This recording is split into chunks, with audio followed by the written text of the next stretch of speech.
Special simulcast of the Neil Haley Show and the Mike Crook Show with our host Mike Crook.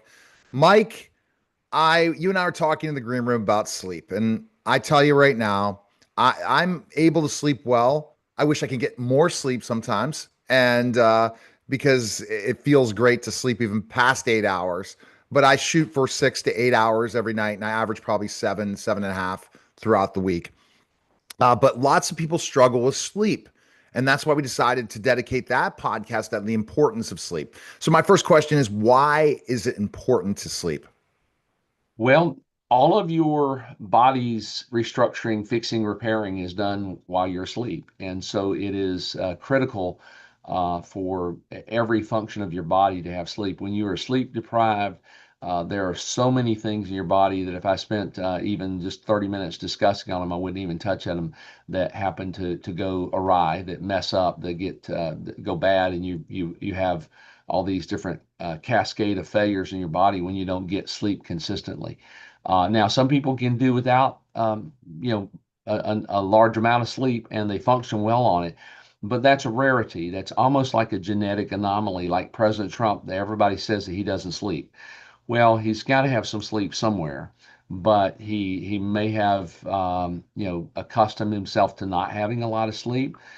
Usually that will end up with your oh golly my your oh, brain just went blank on it. I have brain fart every so often, but that was one of them. But anyways, where your thyroid, all those things get messed up. Your that happens to just fail. That's one of the first things that happens there. That's not him. So I'm thinking, the president has something genetic that's going on with him for him not to be able to get by on 2 or 3 hours worth of sleep every night. That's just not normal. Not And he normal. probably could live a lot longer than whenever he does live if he's cutting years of his life off by not sleeping. You don't know. I mean, he's in his late 70s. I think last time I heard, I've never really looked up President Trump's age, but he's an older guy. So he's not. He's older than me. I'm 63, but that just I have to have 8 hours of sleep or I don't function very well. And when I'm back to back to back, 4, 5, or 6 hours of sleep, man, I'm just like worth nothing in the world of brain, power and getting things accomplished or even working. I can probably push through with certain things, but I just don't really do well long term. Now getting to sleep, that's a different subject matter. So why don't we start with that? For some people, it's an issue of getting to sleep. They are going through their day and they're doing all their stuff, and of course now it's bedtime and they're not getting to sleep. So there's a couple things I would talk about there. Your body has certain things in it that it already produces that are part of your body that tells yourself to go to sleep, and they're all circulated around your circadian rhythm. And so as the sun is going down, your body is looking at that light going away, and it's going from this bright, bright light to this glowing yellow light, and this process is changing, and your rhythm of your body is saying it's time to start getting ready to go to sleep. But you go in your house and you flip on all these LED lights, these bright white lights, and it just reverses what you just experienced outside. It's just your circadian rhythm is going, okay, well, maybe it's not time to go to sleep. So you're not getting this message to your body that's there. So first thing I would suggest to people who are trying to get sleep and having problems getting to sleep is change out your lights in your house. You went to these LEDs to save money on them, but you can change them to, or at least the rooms you're going to be in. Let's suppose you eat dinner, it's your last meal, and you want to go to a room and watch some TV. Well, if that's the case, then I would change out the lighting in your room to something that's a warmer light. Preferably go back to incandescent lights because those are warmer lights. It's not going to affect you. The best thing to do, and I didn't bring them up here with me, is wear blue blockers. Blue blocker lights. The glasses will keep out the bright blue light, which is what tells your body to stay awake. So simplistically, that's probably the best answer is just when the sun goes down, put on a set of blue blockers. I have some that have readers in them. So that's what my glasses are now is for readers because the LifeWave X39 and the stimulation of my body from it has literally caused my eyes to reset so I don't have to wear glasses except for reading. So when I'm looking at the monitor, it's better for me to have the glasses on for reader. But seeing just past the monitor, everything's perfect. Seeing at a distance, everything's perfect. That was 5 prescriptions of going down with my glasses before that happened. So if you want to know about that, again, message us. We'll tell you more about how that works and what you can do for that little hack in your body. It's a long-term hack. It's not going to happen in 3 months. It took me about 8 months to see my first prescription go down and so on and so forth. But again, put on your blue blockers. That's going to tell your body what to do. A lot of people don't produce melatonin enough. So, you want to get normal melatonin levels in your body. Now you can test for that. I recommend versus just supplementing, I recommend testing always. Your doctor can, in your normal annual tests, semi-annual test, blood test, can order all these different tests. They're cheap. Your insurance company will typically, if the doctors order them, will pay for them. The only thing the insurance companies won't pay for is a full, um, you know, informational testing on all of your chemicals in your body because they don't find it necessary. It's just not something that's necessary for you to have. And a lot of homeopathic doctors will say, well, let's go order your full, you know, um, blood test so we know exactly what every vitamin in your body and everything is doing. It's not necessary. There's really only about 8 different things that you need to test for, but you can test for your melatonin levels and see where they are if you like to. If you're having trouble to get to sleep, that would be something I would do. Or you can just go start taking some melatonin. I would prefer on the other side because I'm a LifeWave advocate. I think their products do phenomenal things. Is their Silent Night patch? It will work for 99% of the people. You put it on and it will naturally stimulate your melatonin. For us guys, melatonin also has an effect on our testosterone. So we want to have melatonin at certain levels in our body because that works synergistically with testosterone levels. So it's something to do. Now, again, not that I'm pitching everything with LifeWave, but LifeWave has a product called Alavita as well. So I had 2,800 plus clients that do business with me that are in that use LifeWave technologies. So I've seen everything. I've seen every little thing come along. I had a African American guy who's married to an Anglo woman who's probably very Irish in her background. He could not get any results from the Silent Nights at all. Just put them on, nothing, no thing there. Take melatonin out of a jar, nothing, nothing, nothing, nothing, nothing. And then he decided, because he read something about Alavita, that it might help with sleep. He decided to try the Alavita patches. Now, the Alavita patches and their accompanying creams and things are meant for beautification. They're really to focus on your skin and what your skin looks like. I went to a reunion of sorts the other day and met a lot of people who are my age, who I've known for years, decades, many decades, and those folks all looked older. And the girls came up to me and said, "Mike, you look so much younger than the other guys here. And what's your secret?" And I go, "Well, stem cells. The stem cells are very active in my body from the X39s, but the X39 and the stem cells help with collagen as well. So it does help with your skin. But this Alavita is specifically designed to work with phototherapy with your skin, and what it's going to do in combination with this cream are just amazing." And so, if you're very fair skinned, and I'm not, I tan very easily well. My wife is, so she's more of that. But the Alavita does work some with sleep. So he tries the Alavita. Within a matter of 3 weeks or so, he's sleeping full every night. He's getting a full night's sleep, and then he's literally looks like he's had a facelift. His wife, the same thing. They're getting the same results on the Alavita patches, and it's just amazing what they're getting. Well, fast forward 6, 7 months later, and he's been depending upon the Alavita patches to get this 8 hour a night sleep. And this is a guy who would get 2 hours a night sleep, never experienced full night sleep, never knew what it would do for him, had no idea how it would affect his body if he ever got it because he never could get it. His wife left town. She took the Alavita patches with him. He ordered some new to come to the house, but it was going to be 3, 4, 5 days before they got there. Well, he had some Silent Nights on hand.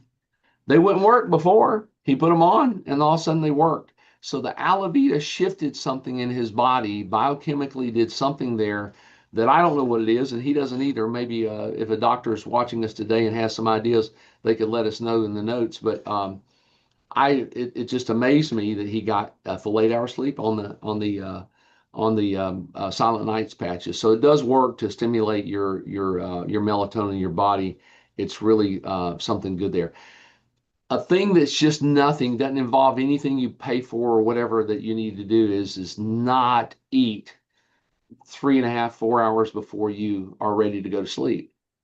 Because even though you may feel sleepy eating a lot of carbs, I mean, you can eat a bowl of ice cream and feel like you're ready to go to sleep, you know?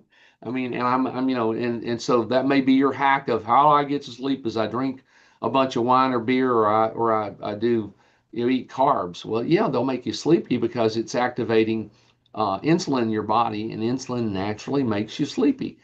That's not good for you because what's going to happen is 3 or 4 hours later, your body's still digesting what's there, and it's going Um, to wake you up with a cortisol slam. Yes, go ahead. well, What? well, I want to ask that question because that's really interesting. So, what you eat at night really has a lot to do with your sleep. Mm-hmm.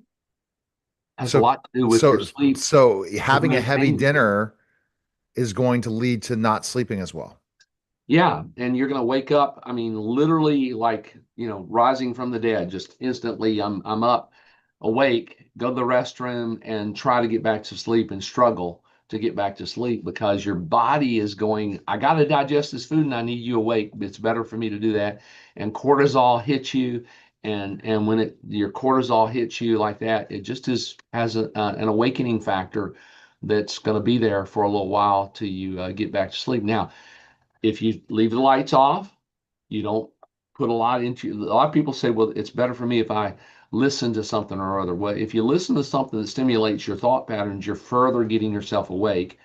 It's got to be something that either you're used to all the time hearing, or something that's like Right. a, I uh, use self hypnosis. So I listen to a self hypnosis tape that basically gives affirmations throughout the sleep.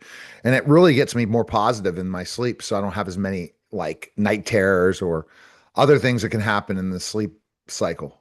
So, well, and it, I do a lot of ministry and such, and so the Bible has an answer for night terrors. Um, it's just reading the scripture that talks about your sleep and how God will keep you safe in your sleep. My wife used to have night terrors, and I said to her, "Well, before you go to sleep, just tell your body that it's going to go to sleep tonight and that it's not going to have night terrors, and read the scripture that it affirms that." And it's I think Proverbs, Psalms, one of the two of those old books there. I don't have it right in my brain right now, but I'll send you it and we can put it in the notes or something. But that one scripture um, solved the problem for her. She never had the night terrors again. And I've done that over and over and over again with people who have night terrors, and it just goes away. Now, hypnosis with sleeping. I've heard about people doing self hypnosis, listening to something that hypnotizes you into sleep. Um, you know, um, that calm listening stuff may help you go there. I don't know that there's a lot of research that shows that that works for everybody, but hey, whatever works for you, and you do it. I do know that all the research shows that this is the process that happens when you eat late at night, then you go immediately to bed. You may be able to get to sleep because it's having the effect of your insulin igniting in your body, but then the consequence later is just not good at all. Another thing is drinking too much water. Hydration. We have had a podcast about hydration before, and I don't recall if we addressed this, but hydration needs to occur earlier in the day rather than later in the evening because it's going to have an effect on you. So let's suppose you want to go to sleep at about 8:30, 9 o'clock. Well, let's back right. up 3 hours minimum. And so, 8:30, 7:30, 6:30, 5:30. That means you should have eaten your last meal at 5:30. Last thing you eat at 5:30. Can you stay up a little longer till your meals are digesting? Sure, but are you getting enough sleep if you do that? If you've got to get up at 5 o'clock in the morning, then not necessarily. So you have to adjust, what you're eating when you eat it to do that. I know my wife would get off work and come home to where she's over in Jacksonville, Florida during the week because she works at Mayo Clinic over there. And Mayo Clinic has nothing to do with our podcast at all, but I'm just telling you where she works. I mean, she's over there, so she's coming home, and her roommate would have dinner ready on the table, and or fixing it or in the middle of it, and they wouldn't eat till like 7:30 or 8 o'clock, and she'd be able to get sleep, but it wasn't great sleep, and she'd wake up tired, and she'd wake up in the middle of the night, and she just would eat and drink and have a glass of wine and all this other stuff. And I said, honey, listen to your husband. Stop doing this to yourself. And so she finally, when she said, I can't do this anymore, her sleep went back to normal for her. And again, no drinking wine, alcohol of any kind, 3 hours before you go to bed, and preferably about 3.5 hours before you go to bed. It just all has a deleterious effects biochemically in your body.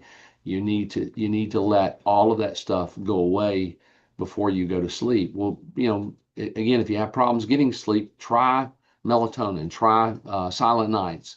Uh, don't do the things that are unnatural to get to sleep. Try the natural first.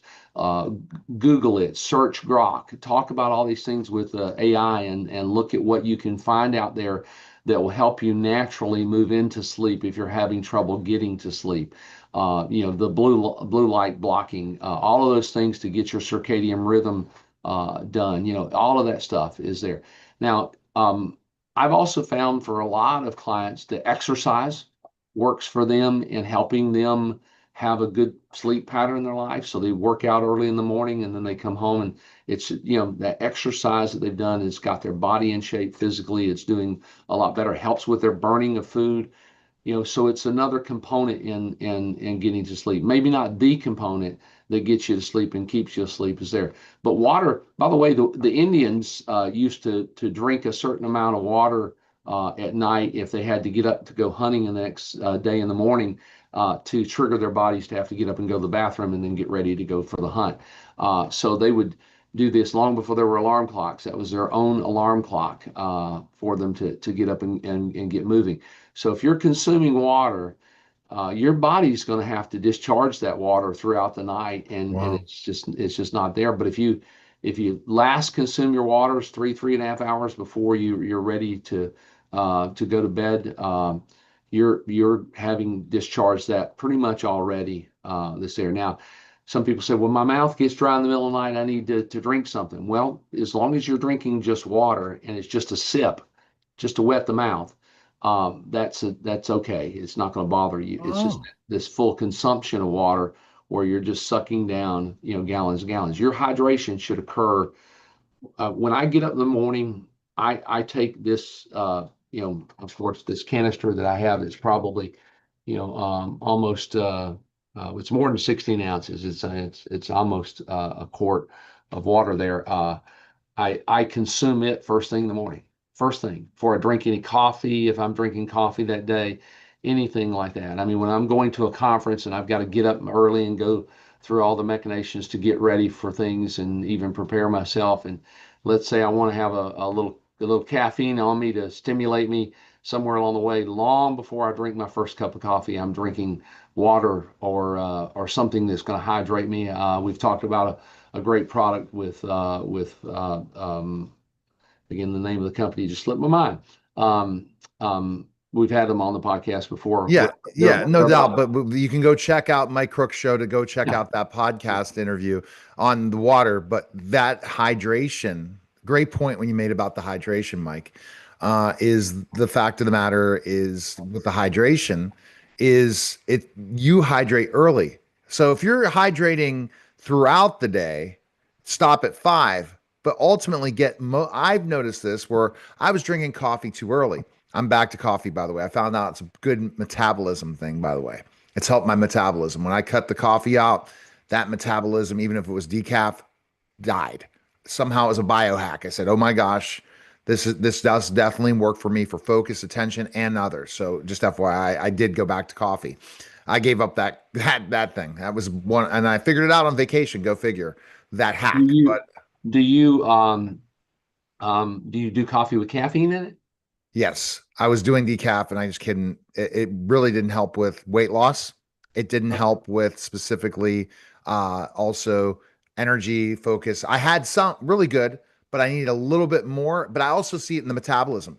It helped me metabolize better. I don't know. That's a hack I saw and it's helped. And I put some MCT oil now in my coffee in the morning, and I had that. But before that, if I'm up early, I'm not having anything because of my fast. So I'm drinking water.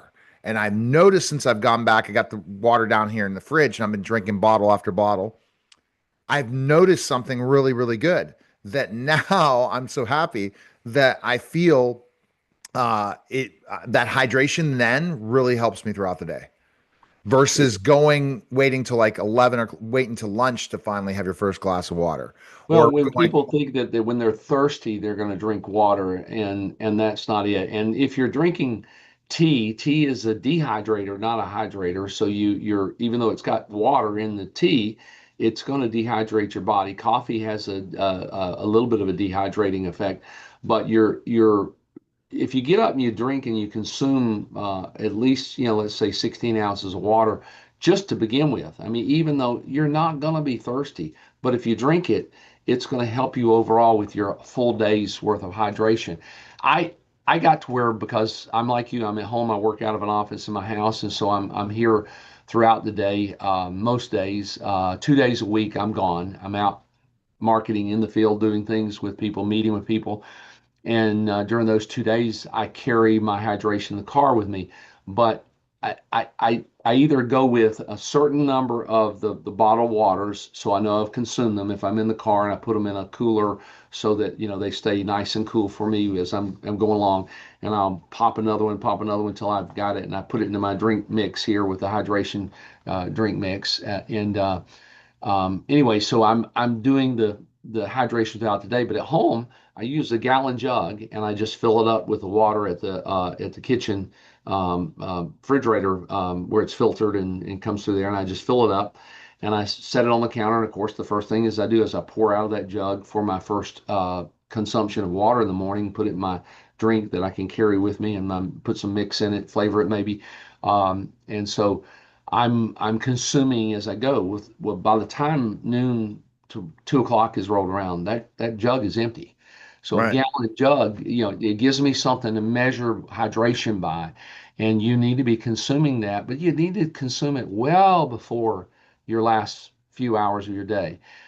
Setting your way that you go to sleep and your routine and having a routine of when you wake up and when you go to sleep that is the same every day, critical to getting good quality sleep along the way. And if you have trouble staying asleep after you've changed your eating habits, you've changed your water habits, you're using let's say the melatonin or using the silent nights to get to sleep, and that's all. And so there's nothing there. I would look at what your oh, again today I'm having multiple brain farts. But anyways, the magnesium is in your body.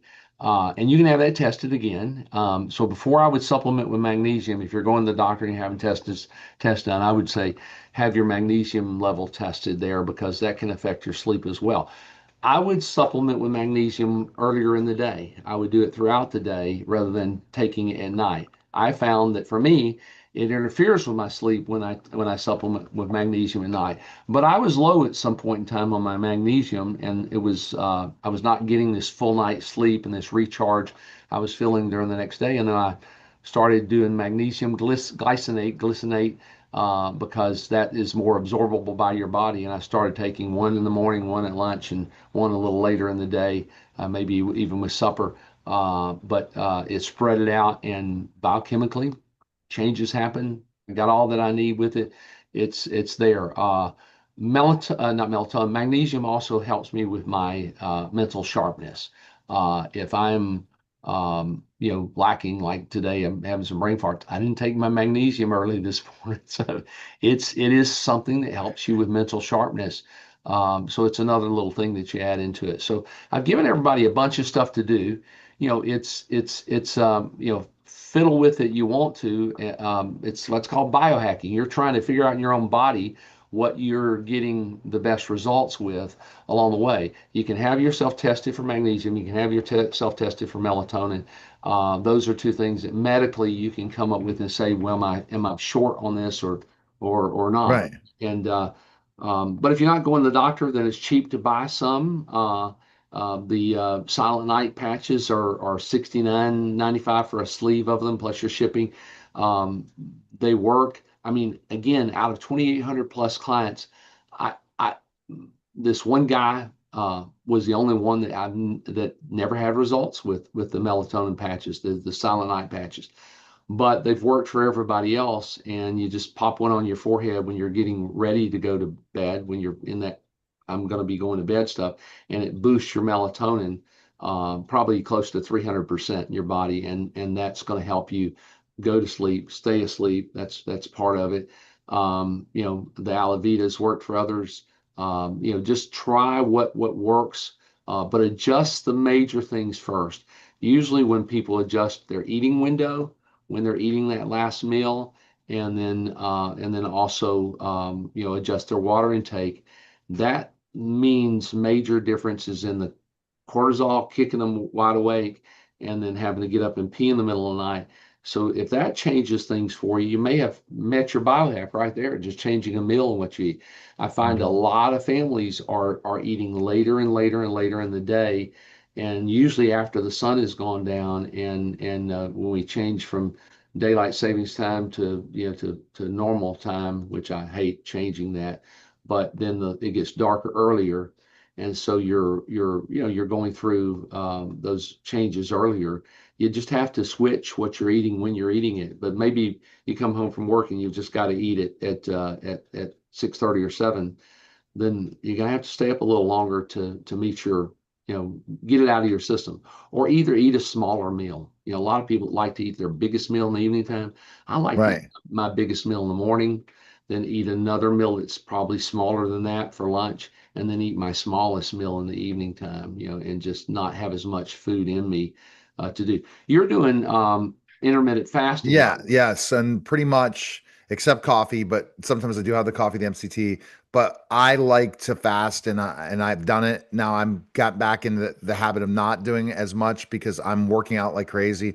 I'm on testosterone. I'm working out, just doing no free weights, just DDPY yoga, Diamond Dallas Page yoga, and I'm literally getting stronger and stronger. The workouts are amazing. And when I went to get my custom suit that I'm gonna have for LA, literally they had to, I've dropped so much weight. I'm down to 286. I was 305, but I still was looking good at 305, but I didn't want to carry that much weight.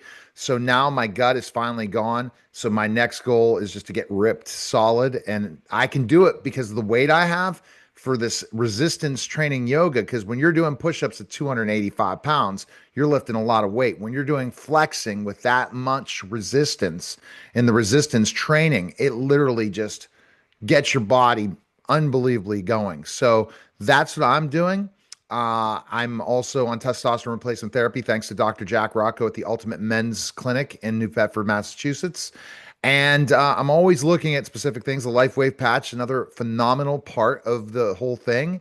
And it all works. You got to get it all working together. And we get in these phases where we lose our focus, but we have to understand our health is our wealth at When the do, end of when the do day. you take your injections of your testosterone? No, I do cream. It's Oh, best. the cream. Okay. It's the way it best better, and the reason why it's better is because it's bioidentical hormone replacement versus non-identical with the other, and it does really well. And just that cream on every night, and it's golden and it's And simple. you're not having any problems with sleep with it at all.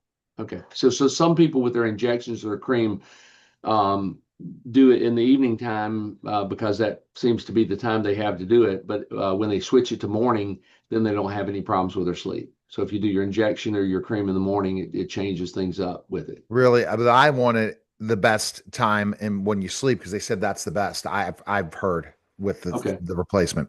That's what my doctor said, Dr. Jack Rocco. But I could switch it up, but this is what I read and this is Yeah, what it said. if it's working for you, it's there. But if somebody's having sleep problems and they're doing their bioidentical hormones or their testosterone injections at night, I would switch it up. Go get it in the morning time. Get it done there. If you're good with the Exactly. What I self-care also love process. about it is the fact of just, I mean, it's a game changer. All these things are game changers, but you need them all combined together. And that's why we're talking biohacking. Yeah, because So, you're aging, you're going through this process. Everybody's going through it. You just got to figure out these things along the way, and right. that's why we doing this little podcast is just to help people understand. Exactly. All right. So go best place. We can go ahead and you can DM me or Mike Crook. You can check out his social media channels, The Mike Crook Show. Just search it on social media, find it, him there. And there's links, going to be links in the bios for your Life Wave and all that stuff. But also, you can contact Mike directly. Just find Mike Crook. You're going to contact him today. Really appreciate it, Mike. And thanks for coming by. All righty. You too. That was a special simulcast, the Neil Haley Show and the Mike Crook Show. Guys, take care.